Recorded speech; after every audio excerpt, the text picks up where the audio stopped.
Exploration Films. Check us out on the web at explorationfilms.com.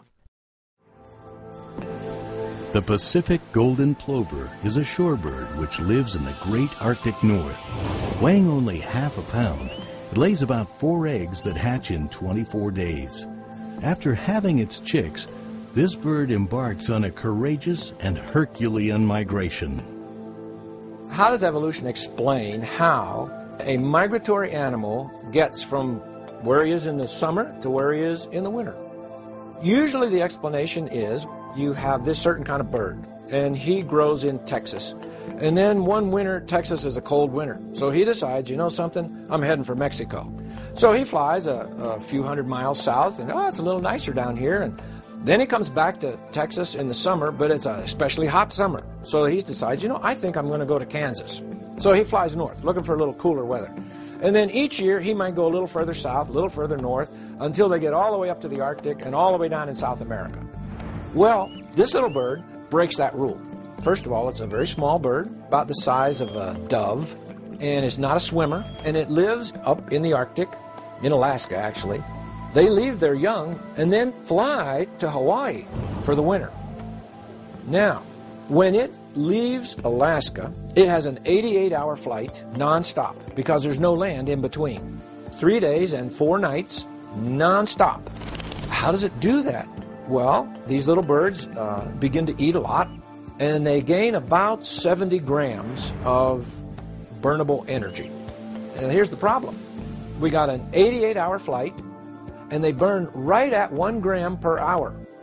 Well, that only gives them 70 hours worth of fuel. So they're going to drop into the ocean as non-swimmers a few hours short of Hawaii.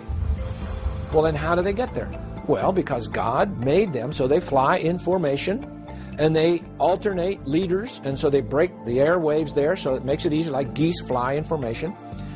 And that cuts the energy that it takes to fly. It's not uncommon for birds of that size to lose 50% of their total body weight, and that's fat being burned up along their migration routes.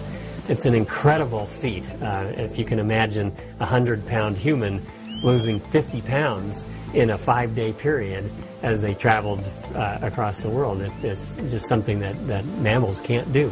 And so, only God could do that because the evolutionary explanation doesn't fit, because there's no way they could go a little bit each year, a little bit further south, plop, their fish bait. Okay, so they can't do it. So the evolutionary explanation doesn't work on them.